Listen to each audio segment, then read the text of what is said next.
اور اس کے بعد اب اگلی مانیٹری پالیسی ہوگا. ٹھیک ہے، عابد سلیری صاحب ساتھ ہی رہیے گا. ندیم ملک صاحب بھی ہمیں جوائن کر چکے ہیں. ندیم صاحب آپ کا بھی بہت شکریہ. بجٹ سے پہلے، بجٹ کے آنے سے پہلے 1.5% کی کمی کیا کافی ہے؟ احتیاط سے کام لیا گیا ہے اسٹیٹ بینک کی جانب سے ندیم صاحب؟ میرے تو خیال میں ابھی بڑی کوشش اپروچ اپنائی ہے انہوں نے، کیونکہ بعض چیزیں ابھی شاید ان کو انٹرنیشنل آئل پرائسز کا ان فیوچر کیا ٹرینڈ ہوگا اس کا اندازہ نہیں ہوگا. پھر بجٹ میں جو نئی ٹیکسیشن ہونی ہے، خاص طور پر سیلز ٹیکس کے ریٹ کے حوالے سے بحث ہو رہی ہے کہ اس میں اضافہ کیا جائے گا، تو وہ اگر لگایا جاتا ہے یا پیٹرولیم ڈیولپمنٹ لیوی میں اضافہ کیا جاتا ہے تو اس کا انفلیشنری امپیکٹ ہو سکتا ہے. ان چیزوں کو دیکھتے ہوئے ابھی بہت کم کمی آئی ہے 1.5%، 150 بیسس پوائنٹ کی. میرا اپنا خیال یہ تھا کہ یہ 200 بیسس پوائنٹ یا 2% پوائنٹ ریڈکشن پہلی قسط میں کریں گے اور 2% پوائنٹ آگے جا کے کریں گے، لیکن آج انہوں نے 1.5% ریڈکشن اناؤنس کی ہے. یہ درست فیصلہ ہے، لیکن اس کو انہیں ایگریسولی آگے بڑھانا ہوگا پوسٹ بجٹ. جیسے ہی بجٹ کا اعلان ہو، اگر اس میں بہت انفلیشنری اسٹیپس نہیں ہیں تو انہیں اپنی مانیٹری پالیسی کو دوبارہ ریویو کرتے ہوئے پالیسی ریٹ کو نیچے لے جانا چاہیے. اس وقت صورتحال جو ہے بہت خراب ہے کہ آپ کے جتنے ٹیکسز اکٹھے ہوتے ہیں اس کا بیشتر حصہ جو ہے ان ٹیکسز کا جو فیڈرل ریونیوز ہے وہ آپ کی انٹرسٹ پیمنٹس میں چلا جاتا ہے، کیونکہ 22% پالیسی ریٹ ہے. تو جتنا پیسہ آپ اٹھاتے ہیں ٹیکسوں کی مد میں، اس سے زیادہ آپ بینکوں کو دے دیتے ہیں سود کی مد میں. تو یہ کوئی عقل مندی کی پالیسی نہیں ہے. جس وقت تو مہنگائی کا دباؤ بہت زیادہ تھا اس وقت تو مجبوری تھی. اب آپ کا جو کور انفلیشن ہے وہ نیچے آ چکا ہے، 12-14%، 15% کے قریب ہے. تو کوئی وجہ نہیں ہے کہ پالیسی ریٹ کو آپ اوپر رکھیں. پالیسی ریٹ کو نیچے لانا اس وقت اشد ضروری ہے.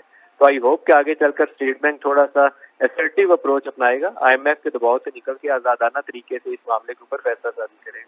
جی اچھا ندیم صاحب، اب چونکہ آپ نے بڑی تفصیل سے بتایا کہ بجٹ سے پہلے حکومت نے اتنی کمی اس میں کیوں کی ہے، لیکن یہ فرمائیے گا کہ چونکہ بجٹ کے بعد اب یہ بھی ایکسپیکٹ کیا جا رہا ہے کہ شاید تھوڑی بہت مہنگائی بڑھے، اس وجہ سے حکومت نے ایک تو احتیاط سے یہ فیصلہ کیا، لیکن اس فیصلے کا جو ریاکشن ہے وہ کاروباری حضرات کی جانب سے آپ کیسا دیکھتے ہیں؟ چونکہ کاروباری حضرات کی جانب سے مسلسل یہ مطالبہ کیا جاتا رہا ہے بڑے لیول پہ کہ بھئی آپ نے مانیٹری پالیسی میں جو شرح ہے، شرح سود، اس میں کمی کا اعلان کریں. تو کاروباری برادری اس کو کیسا لے گی فیصلے کو؟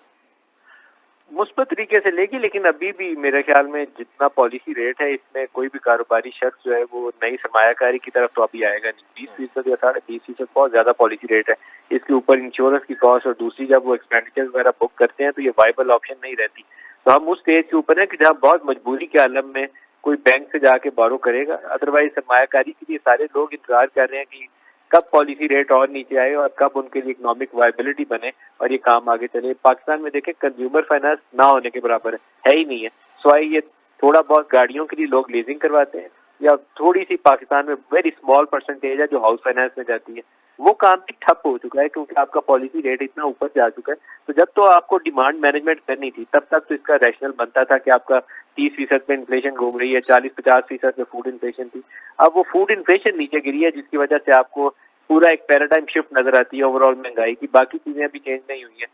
تو آپ کو آگے چل کے نظر آنا چاہیے کہ آپ کی جو کور انفلیشن کو دیکھتے ہوئے اس فیصلے کو تیزی سے آگے بڑھائیں، پالیسی ریٹ کم کریں تاکہ فسکل سائڈ پہ سپیس پیدا ہو. فسکل سائڈ اس وقت برے طریقے سے متاثر ہو چکی ہے انٹرسٹ پیمنٹس کی وجہ سے. آپ جو پیسہ کما رہے ہیں آپ بینکوں کو دیے جا رہے ہیں. پاکستان میں صرف ایک انڈسٹری ایسی ہے جو پیسہ کما رہی ہے اور وہ بینکنگ سیکٹر، باقی سب اس وقت بیڑا گرک ہوا ہوا.